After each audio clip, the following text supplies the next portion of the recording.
Welcome back to Jeff Willett's Muscle Hub, home of my weekly Q&A show and all of my YouTube video updates. Thank you for your question submissions this week. You guys drive the show, so keep them coming in. We got some good ones, so let's jump right into them. Question number 1 comes from Umar Sheikh. This came through YouTube. And they want to know, what kind of supplements would you recommend to someone who is starting out in bodybuilding? I think the first place you always want to look at, really for anybody, is quality protein. And I think you want to allot the majority of your supplement budget toward quality protein. And by that I'm talking about a good whey isolate. And for me, the best one for that is VP2 whey isolate by AST Sports Science. So I would build that supplement pyramid around quality protein. Next, as I'm looking to round out that, build up that pyramid from the foundation, I would do a good the whey isolate, like VP2 whey isolate, creatine, L-glutamine, and a good meal replacement. And I think those are your 4 basic ones to start with, and then you can build up that supplement foundation from there. Question 2 comes from UK Vado, and this came through YouTube. And they want to know, it simply says, does genetics play a role? Well, in any physique sport, in any sport really, I guess genetics certainly do play a role. They play a role as far as, like, I guess what your maximum potential is. Certain body types are more predisposed to build muscle than other ones are. There's 3 basic somatotypes, they call it, or body types. And yeah, if you're someone who's more ectomorphic, which is generally more slender and a little bit leaner physique, then you're going to have a more difficult time building appreciable amounts of muscle. But you can still maximize and be the best you that you can be. It's not unlike if you're not predisposed to be 7 foot tall. I mean, there's nothing you can do to make yourself 7 foot tall, and maybe you're not going to be inclined to be a great basketball player, but you can still improve your game. So I guess when it comes to bodybuilding sense, genetics do play a role ultimately, and I guess how far you can go competitively, because you have to have a certain amount of size and shape and symmetry that you can't really train for. But the good news is you can maximize your potential by following a smart plan. So the idea is to build the best body that you can build given your genetic blueprint. And a smart plan like Maxwell T-style training will help you maximize your potential. Question 3 comes from Austin, and this came through Facebook. Do you think flexible dieting is okay for people that don't want to bodybuild but just want to look good for the beach?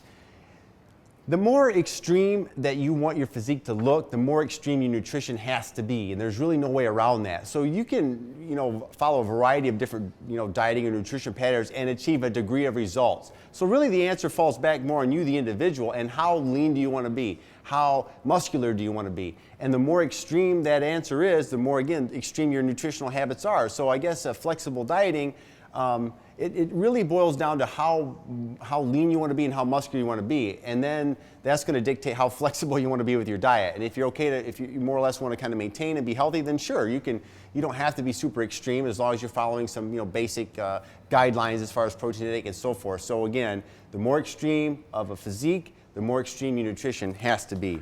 Question 4 comes from Devang Parekh, and this came through Twitter. It says, for Maxwell T cardio, do you prefer a resistance level that allows you to go faster or a higher resistance level that forces a slower pace? I would always prefer to have a lesser resistance level and keep my RPMs higher, okay? We want to be working in Maxwell T cardio, we want to go 16 minutes of all-out intensity. We want to be huffing and puffing and outside of our comfort zone. And for me, again, I'd rather have that resistance level lower and go at a higher RPMs. And what I like to do is recumbent bike was my favorite mode, and I would put it on an interval setting where the resistance would vary up and down as I go on the bike, okay? And then I would still pedal as hard as I could at every given level, and resistance will vary as I go. And I found that to be a good way to vary the resistance, but no matter what, I'm going as fast as I can. Then I set a distance goal, and I try to beat that distance goal every session within that same 16 minutes. So keep the resistance a little bit less and the RPMs higher. Question 5 comes from Sean Bjork, and this was through email. It says, last week on your question number 5, it involved a suggestion of micronized creatine, DGC, GL3-L-glutamine, and VP2 whey isolate, but you didn't say how much of each to use as a post-workout drink. Would you please answer this question on a future weekly Q&A episode? Well, that day is today, and I will give you that answer. So if we're going to look at how we build that perfect post-workout drink, first thing we're going to do is we're going to need a glass. Hey, come on, guys. This isn't funny. Turn this thing around. All right, that's better. Okay, now in the glass, you're going to put 1 serving of DGC. That's your carbohydrate. Then you're going to put 10 grams of GL3-L-glutamine. Then with that, we're going to add 5 grams of micronized creatine. And then finally, 1 or 2 scoops of VP2 whey isolate. I use 2.